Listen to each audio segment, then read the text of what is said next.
This is AgriCountry, brought to you in part by Alice Chalmers and your nearby Alice Chalmers dealer. And here's your host for AgriCountry, Ed Johnson.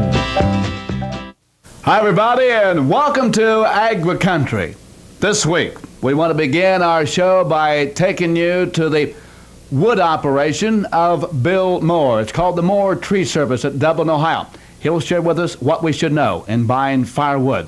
Then we're going to take you to the family farm operation of Charlie Andrews, a purebred Hampshire operation in Fayette County. And then to conclude our broadcast today, we'll highlight for you the recent meeting of the annual meeting of the Ohio Farmers Union.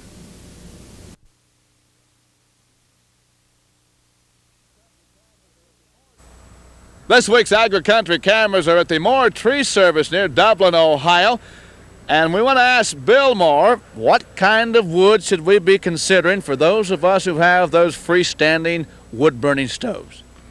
We recommend good dry wood, aged at least 6 to 8 months. We talk about 6 to 8 months. Are you saying that we should be completely with dry wood, or could we mix in some green?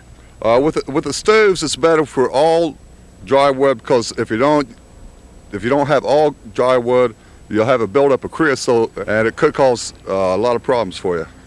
I noticed that you've got most of this wood split down. Do you recommend when we're out buying wood or cutting wood ourselves that you split it down and then let it dry? Yes, that's the best way to dry it, because it gets more wind and sun on it, and that way it'll dry out a little bit faster. Bill, as I travel the country and notice people who have wood on storage, sometimes I see it under the edge of the porch, sometimes I see it sitting clear outside, sometimes I'll see a plastic or tarpaulin over it. You people in the wood business, how do you recommend that you really let wood dry?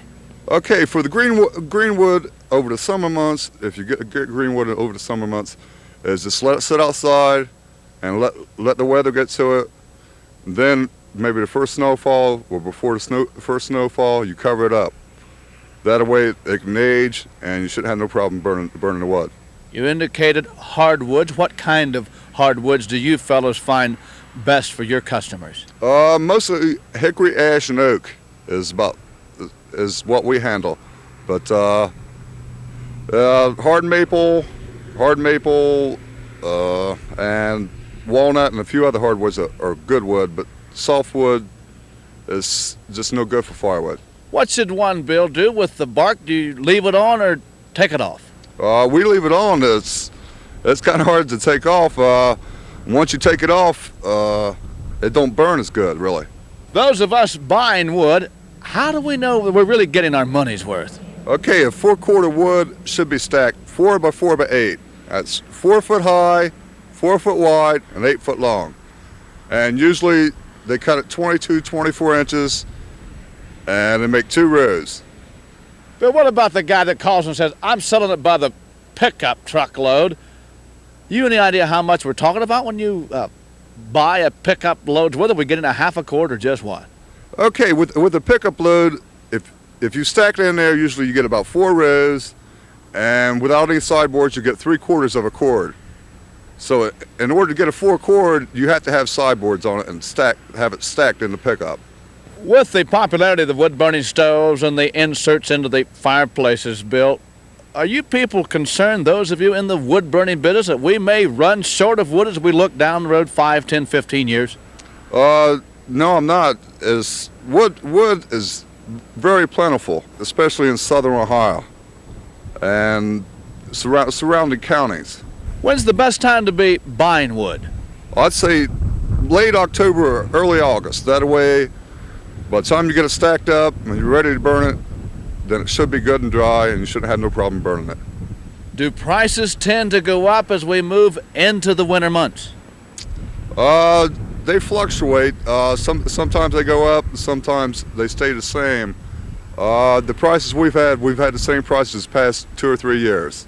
Bill, how do you recommend that we start a fire? We have slab wood, which is wood that comes off out of sawmills. It comes off the side of the logs when they cut it down to lumber. And we recommend that to start your fire with, because a lot of it's splintered, and you take a newspaper and start it right off. That would be dry. Yeah. Yes. Yes. Can you mix in, once you get that fire going, can you mix in some of the wet wood? Well, the green wood, once you get your fire going, you can throw in a little bit of green wood on the hot coals, and the green wood will burn a little bit slower and throw out a little bit more heat, so your firewood will last you a little bit longer that way. Bill, I've often wondered, a guy orders a load of wood and all kind of stuff comes in. How do you really know what kind of wood you're buying? Okay, the best way is to look at the wood. For instance, this right here is a piece of walnut. It's black walnut. You can tell from the color of it. That's why it's called black walnut. They use this a lot in furniture, and it's real good wood to burn. Often I found when wood comes to our farm, you get this kind of color. What are we looking at? Okay, this is a piece of red oak right here. There's different varieties of oak, but red oak seems to be the most popular and burns about the best. Here's one that's all splintered out. Do you recommend if a guy can buy it that way, is that better? Yes, we recommend this way. If it's split with a screw type splitter, you probably have less trouble getting the fire started. Because when it's splintered, you can take a piece of newspaper, put it underneath, and it'll just start right up. Here's a good-looking guy here. What is that? Okay, that's hickory. That's the best firewood you can get, in my opinion. It takes four to 5 months to dry out. When it's dry, you put it on the fire. Cracks and pops a lot, so you got to watch the screen on your fireplace with hickory. But it'll burn the longest and give you the best fires. Bill, thank you very much. Nice to be here with you. We invite you to stay with us. After these messages, we'll return to the hog operation of Charlie Andrews in Fayette County.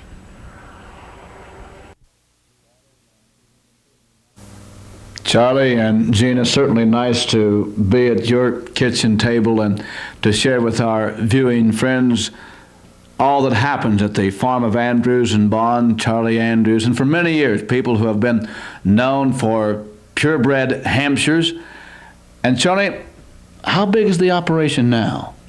Well, Ed, we've introduced here in about the last 6 or 7 years, put in a Yorkshire herd as well, and we run about 70 registered Hampshire sows and about 25 registered Yorkshire sows, so we're close to 100 sows, and keep all of them are purebreds, and we might have 3 or 4 crossbred litters during the year, but the rest of them we keep registration papers on and sell their pigs as registered animals. Are you still selling a lot of stock overseas?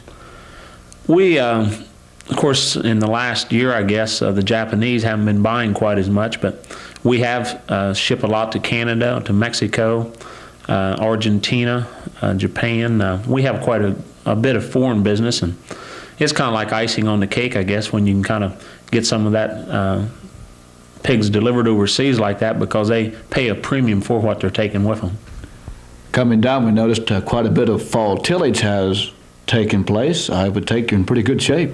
Yeah, we farm about 650 acres here. My dad basically does most of the farming, and I try to manage the hog operation. But in this particular type of ground, it's just about a necessity that you try to plow it or work it in the fall.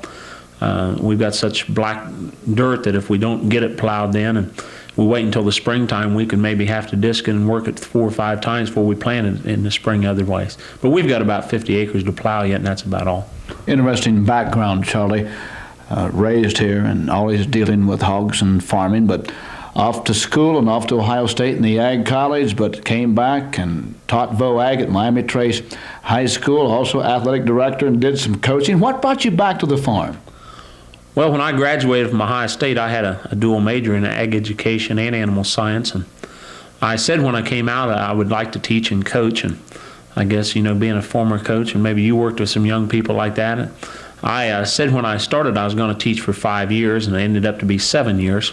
But I had a very enjoyable experience and worked with Bill Diley at Miami Trace High School and had an excellent group of young people, and then got very interested in athletics and was fortunate enough. I was athletic director for 4 years, and that was in a AAA high school, and I don't think that too many ag teachers had the opportunity to do that.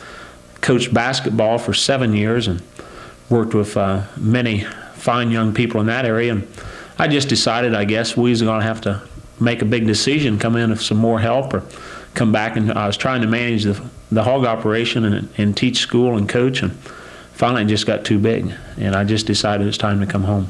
And Charlie, I just want to take a moment to salute the Miami Trace FFA chapter. Just a tremendous group of young people and continually bringing honors to Ohio. Anytime you visit with young farm couples in Ohio, goodness knows the wife many times is deeply involved in that operation. Gina, we're at the kitchen table. Let's first talk a little bit about the family, because I know that you spend a lot of time here, but we also want to talk about the time that you spend in record keeping and so forth. But a little bit about the children, because there's a little one behind us. Yes, we have 2 sons. Matthew will be 21 months old in January, and David was born the 3rd of December, and he's just a month old. It keeps you busy. Very busy. Share with our friends your involvement in the business side of the operation. I'm pretty much in charge of registering the pigs as they're born. That's the ones that are purebred. And then transferring the hogs once they have been sold to their new owners and getting the papers to them. And I do most of the paperwork with help from Charlie's mother. I was sharing with the fellows coming down that you have quite a background. What year were you the Ohio Pork Queen? I was the Ohio Pork Queen in 1976. Farm background? Yes, my family also raises registered Hampshire hogs. And let's include their names. Bob and Gloria Ward from Urbana, Ohio. Well, that's kind of the other direction in the state. Gina, how much value do you place in raising the children right here on the farm? Well, Ed, I think that it's good that you can raise children on a farm. They need to learn how to have responsibilities, to work, to be responsible for their own chores around the farm, and to be able to work with their fathers and their mothers and have the enjoyment of growing up with animals and being raised in a country atmosphere. Charlie, recently you've begun to specialize in artificial insemination. Let's walk out to the barn and talk more about your new operation. Charlie, the thing of AI certainly fascinates me as we look at the boards here in your boar battery. How many times a week would you collect these guys? Oh, we can really depend on how many times we have to use them. We like to give a boar maybe every other day off, I guess. And with AI, you get so many services from each collection that you don't have to collect them nearly as much. But we can say maybe an average of 4 times a week on each boar. But if you were going to use these boars naturally, then how many gilts or sows would you figure per boar? Well, it depends on the age of the boar, but we could take a young pig in, and let's say a pig that's about 10 months old, and we'd breed with him probably like this morning and breed tonight and breed once tomorrow and then skip a time tomorrow and come back 2 times the next day, then maybe skip another day. So we're maybe talking about 10 times in a week, and AI collections in a week. If we get 5 collections, say 15, we could get 75 in a week AI. That's at the minimum, and we could collect him a lot more than that and probably end up with 100 services in a week. We're just at the stage where we're really seeing AI in swine herds catching a hold in Ohio, aren't we? Yeah, it's a thing, and you read any of your big national hog magazines and so forth, and they say AI in the 80s are going to be here to stay, and certainly it's helped our operation here, and we breed everything AI, and it's an easy way to do it. We can isolate our boars here on this farm. We have all of our sows on another farm. We just take the semen to the sows, and it works extremely well, and it's a disease situation in the hog business today, and that's one thing you always have to be worried about. In this way, you can kind of isolate your new purchases and then bring them down here and put them in your herd boar battery, and very low disease transmission risk when you're using AI. And I want to share that we're talking about some of the best Hampshire boars in the entire country. So you're saying, Charlie, that you can make an investment here a whole lot more reasonable than trying to purchase your own.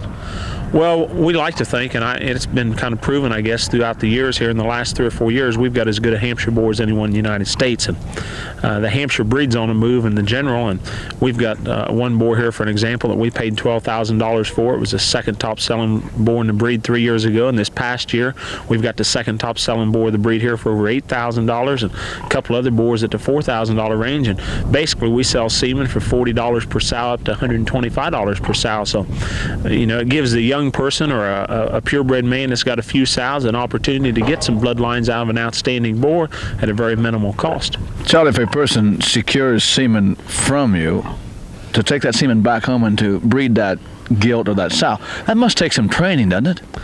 It takes a little bit, but it's really very easy to do. And we offer a training school here once a month that's free of cost. And hopefully, and here again, I guess with anything that you hope maybe sometime you'll be able to sell some semen, but we want to be able to help other people, and especially the swine industry, to make some advances and improve the genetics of the herd. So it gives them an opportunity if they want to come down and learn how to do AI. There's nothing says they have to buy anything from us, and it gives them the opportunity then to learn how to breed their sows and how to handle a situation in AI. And one thing we haven't talked about, I guess, is we've got a big boar down there on the end pen that probably weighs about 850 pounds right now. We've bred him to about 50 gilts this last year, weighing 200 pounds. No way you can do it other than AI. How long is the school? School starts about 9 in the morning, ends about 3:30 in the afternoon. We furnish lunch here. So again, it's not very hard to learn. It's easy to do, a lot easier in cattle AI. Too many people, when you talk about swine AI, they start thinking about the cattle technicians and everything, and where you always have to have someone come to your farm. But it's like anything else. The first time you do it, you're a little leery of it. The second time, it's a whole bunch easier. And just with experience, as you get along, it makes it a lot easier. And how many times would you breed the sow of the gilt once the cycle came around? We recommend that you use 3 services. That's what we price our semen is at 3 services. Some places only 2 services. We like to give them that extra chance to, if they stay in a certain time period. And you have to study your own sows. Certain sows will stay in their cycle maybe a little bit longer than other sows, especially the Yorkshire breed will maybe be 3 to 4 days in heat. Your Hampshire sows 2 to 3 days. So you kind of time it out and know when they're coming in heat and get them bred accordingly. What kind of conception rate can we expect? Well, everyone, it depends on how well they get the job done. You have to have some type of boar available to know when the sow's coming in heat. Here in this particular farm, in our situation, we're averaging about 95% on sows and about 80% on gilts. And that's just as good as what we breed them naturally, or maybe a little bit better. But we've got people that 2 times a day will heat check sows. And here again, if you're going to invest some money and try to get you an outstanding litter of pigs, you've got to maybe take a little more time to do it. Charlie, how difficult is it to train a boar to jump the dummy? Well, an older boar that's bred some sows naturally is a little more difficult. This boar here, the mark boar here, he started on a dummy and has really never tried to breed a regular sow. This is basically the only thing he knows right here. How long will he stay up here? When we're collecting him, it'll probably take us about 10 minutes to get him collected. Everything has to be at the right temperature and so forth. And we put it in a thermos and keep the water in the thermos at a certain temperature. Then there can't be any water hit the semen, and the semen's got a life of 3 to 4 hours, and we extend it in egg. And we make the egg, and we put some sodium citrate and some various compounds in it, some penicillin for bacteria, and then we'll turn around, and that semen will keep for about 10 days, so we can ship it any place in the United States. Would you try this with him more than once a day? We can do it twice a day, ideally though once a day, and then skip every other day if we can. Once you collect him, how many sows or gilts could you breed from one collection? We'll end up off of one collection horse. If he was breeding naturally right now, he'd just breed this one sow, and that would be it. And then we'd breed him again tonight. But we can get 15 to 20 services off of him easy, and that's not going to the minimum. So we could get, if we collect him this morning and say collect him again at 8 tonight, we could probably get 40 collections off of him today, whereas we breed 2 to him. Any idea how many hours it took to train this guy to go through the procedure? This fella here was real easy. I'd say probably 10 minutes. Each boar's got kind of their own technique, though, and some of them will take a little bit longer to get going than others. So he's never really seen a gilt or a sow? No, he hasn't. Just this dummy.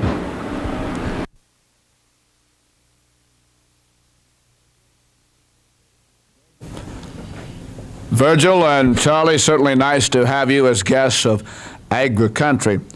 Farmers cooperating, Virgil, to survive. What are you saying there? That sounds rather severe, doesn't it, Ed? I know what you're thinking, but over the many years, farmers haven't cooperated very well, at least politically, for their own betterment, I should say. Now, I'm getting a little bit of time on me, and I can remember back when farmers truly did cooperate to survive, Ed, with the thrashing rings and the butchering circles and I don't remember the barn buildings, but I know they did it. This was true cooperation. Today, the cooperation I think that we're speaking about would have to be of a political nature, and I think it would have to deal probably with a difference in our views nationally on the farm program. Farmers Union has consistently believed that we had to have some kind of price protection under our commodities in order to take the ups and downs out of our aggregate surplus production. And we have lean years and boom times, and when we have a little bit of surplus, the price just isn't there, Ed, and we're facing a situation like that right now. So the Farmers Union is going back with their same commitment to reasonable farm price supports, at least a loan program equal to the cost of production, and we're going to stand by that. We don't buy this free market concept that just lets the other guy set your price for you. Charlie, the Ohio Farmers Union has a number of programs that are underway, and one that intrigues me, hire the older worker. Explain that a little bit. Well, Ed, Farmers Union sponsors a program called the Green Thumb Program, and this is a program which is funded through the Department of Labor with the sponsorship of Farmers Union, and this hires older workers, low-income senior citizens, based on income ability, and puts them to work doing items of parks, schools, anything of a public nature for beautification and improvements for the public's benefit.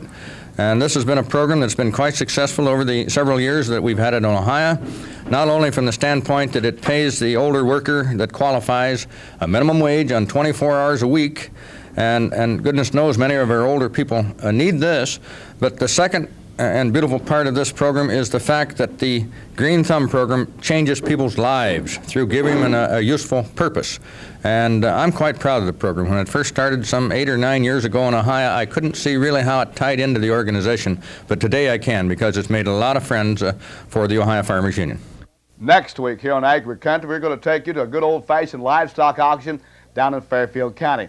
Then we'll travel into Morrow County to visit the dairy operation of Ken and Lois Stauffer near Edison, Ohio, and then to the Mount Gilead FFA, where those young people raise their own funds to build their own VOAG shop. Thank you for joining us today for AgriCountry with Ed Johnson, brought to you in part by Alice Chalmers and your local Alice Chalmers dealer.